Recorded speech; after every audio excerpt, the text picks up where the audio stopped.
లో రెండో విడత ల్యాండ్ పూలింగ్ చేపట్టాలని కేబినెట్ నిర్ణయించింది. మరో 16,000 ఎకరాలు సేకరించడానికి గ్రీన్ సిగ్నల్ ఇచ్చింది. భూ సమీకరణపై రైతుల అభ్యంతరాలు, అనుమానాల్ని నివృత్తి చేశామని కేబినెట్ సమావేశంలో సీఎం చంద్రబాబు తెలిపారు.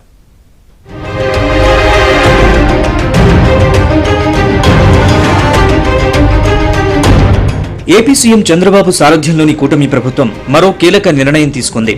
రాజధాని అమరావతి ప్రాంతంలో రెండో విడత ల్యాండ్ పూలింగ్ చేపట్టడానికి కేబినెట్లో ఆమోదం తెలిపింది. మరో 16,000 ఎకరాలు సేకరించాలని ప్రభుత్వం నిర్ణయించింది. అందుకు సంబంధించిన ప్రక్రియపై కసరత్తు చేపట్టింది. మొదటి దశలో ప్రభుత్వ భూమి 16,000 ఎకరాలు సిఆర్డీఏకు ప్రభుత్వం అప్పగించింది. రాజధాని అమరావతి కోసం మొత్తం 50,000 ఎకరాలు రైతుల నుంచి భూ సమీకరణ చేపట్టాలని ప్రభుత్వం భావించింది. మొదటి దశలో రైతుల నుంచి 34,000 ఎకరాల సమీకరణ, రెండో దశలో మరో 16,000 ఎకరాలపై కసరత్తు చేస్తోంది.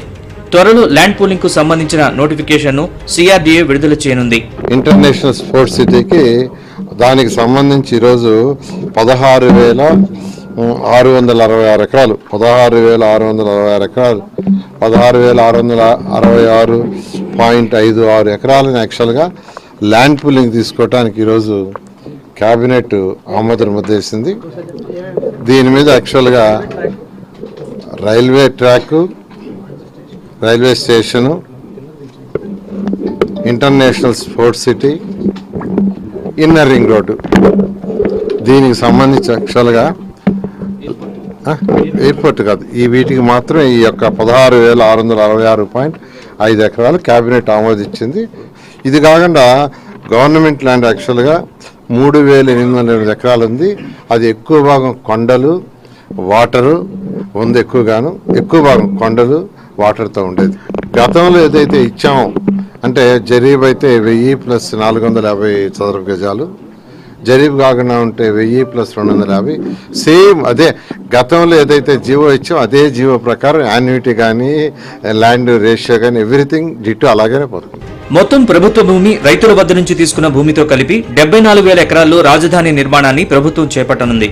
ఇక ఈ రెండో విడత భూ సమీకరణకు సంబంధించి 7 గ్రామాల్లో భూసేకరణ చేయనుంది. వైకుంఠపురంలో 3,361 ఎకరాలు, పెద్ద మద్దూరులో 1,145 ఎకరాలు, ఎండ్రాయిలో 2,166 ఎకరాలు, కర్లపూడిలో 2,944 ఎకరాలు, వడ్డమాన్లో 1,913 ఎకరాలు, హరిశ్చంద్రపురంలో 2,418 ఎకరాలు, పెదపరిమిలో 6,513 ఎకరాల భూ సమీకరణకు ప్రభుత్వం రంగం సిద్ధం చేస్తోంది. ప్రభుత్వ అసైన్ భూములతో కలిపి మొత్తం 20,494 ఎకరాలు భూసేకరణ ద్వారా సిఆర్డీఏ తీసుకోనుంది. ఓఆర్ఆర్ కోసం, అదేవిధంగా మనకి రైల్వే లైన్స్ వస్తున్నాయి కాబట్టి రైల్వే లైన్స్ నిర్మాణం కోసం, రైల్వే స్టేషన్ నిర్మాణం కోసం, స్పోర్ట్స్ సిటీ, ప్రత్యేకంగా స్పోర్ట్స్ సిటీ కూడా అభివృద్ధి చేయాలనే లక్ష్యంతో, అంటే అమరావతి ఇంటర్నేషనల్ స్టాండర్డ్తో కూడిన బ్రహ్మాండమైన నగరాన్ని నిర్మించబోతా ఉన్నాం. దాంట్లో అన్ని వసతులు స్పోర్ట్స్, రైల్వే, ఓఆర్ఆర్ ఇవన్నీ కూడా నిర్మించడం కోసం ఈ అదనపు ల్యాండ్ పూలింగ్ చేయడం జరుగుతుంది. అమరావతి అభివృద్ధి అయిన తర్వాత మనం చూస్తా ఉన్నాం, దాదాపు 9 లక్షల కోట్లు పెట్టుబడులు గ్రౌండ్ అయినాయి. 13.5 లక్షలకి ఎంఓయూ చేశారు. దాంట్లో 7-8 లక్షలు వచ్చినా కూడా దాదాపు 20 లక్షల కోట్ల పెట్టుబడులు ఈ రాష్ట్రానికి రాబోతా ఉన్నాయి. కాబట్టి పారిశ్రామికంగా, ఆర్థికంగా మరి ఎకానమీ డెవలప్ అవుతుంది. కాబట్టి ఆయా సమయాల్లో అవసరాలను బట్టి డెవలప్ చేస్తానికి ప్రభుత్వం ఒక ప్రణాళికతో ఉందని చెప్పేసి మనం చేస్తాను. అవసరమైతే భూమిని తీసుకుంటాం. ఎస్, ఇప్పుడు నగరం అభివృద్ధి చెంది రాష్ట్రం బ్రహ్మాండంగా అభివృద్ధి చెందినప్పుడు ప్రజల ఆమోదంతో, రైతుల ఆమోదంతో, రైతులకి నష్టం జరగకోకుండా తప్పకుండా ల్యాండ్ పూలింగ్ చేస్తాం. కేబినెట్ సమావేశంలో మంత్రుల అనుమానాలకు సీఎం చంద్రబాబు సమాధానాలిచ్చారు. రెండో విడత భూ సమీకరణకు రైతుల నుంచి ఏవైనా అభ్యంతరాలున్నాయని మంత్రి నాదెండ్ల మనోహర్ ప్రశ్నించారు. దీనిపై స్పందించిన సీఎం చంద్రబాబు, మొదటిసారి రైతుల అభ్యంతరాల్ని మనవాళ్లు సరిగ్గా డీల్ చేయలేకపోయారని, తాను రైతులతో మాట్లాడాక భూములు ఇవ్వడానికి అంగీకరించారని వివరించారు. అమరావతికి కేంద్రం పూర్తిగా సహకరిస్తుందని, నిర్ణీత గడువులో నిర్మాణాలను పూర్తి చేయాలన్నారు. రెవెన్యూ వ్యవస్థ రావణ కాష్టంలా తయారైందని, ఆ శాఖలో ప్రక్షాళన జరగాల్సిన అవసరం ఉందన్నారు. సాదా బైనామాల గడువు పొడిగింపుపై చర్చ జరగ్గా పీపీపీ మోడల్లో ఇచ్చిన ప్రభుత్వ మెడికల్ కళాశాలల్ని 2 ఏళ్లలో పూర్తి చేస్తామని సీఎం చెప్పారు. మార్కాపురం, మదనపల్లె, పులివెందుల, పాడేరులోని కాలేజీల్ని 2 ఏళ్లలో పూర్తి చేస్తామని అధికారులు వివరణ ఇచ్చారు. పోలవరం ప్రాజెక్టు 2027 మేలోపు పూర్తి చేస్తామని, పోలవరం దగ్గర ఐకానిక్ బ్రిడ్జి నిర్మించాలని భావిస్తున్నట్లు చంద్రబాబు చెప్పారు.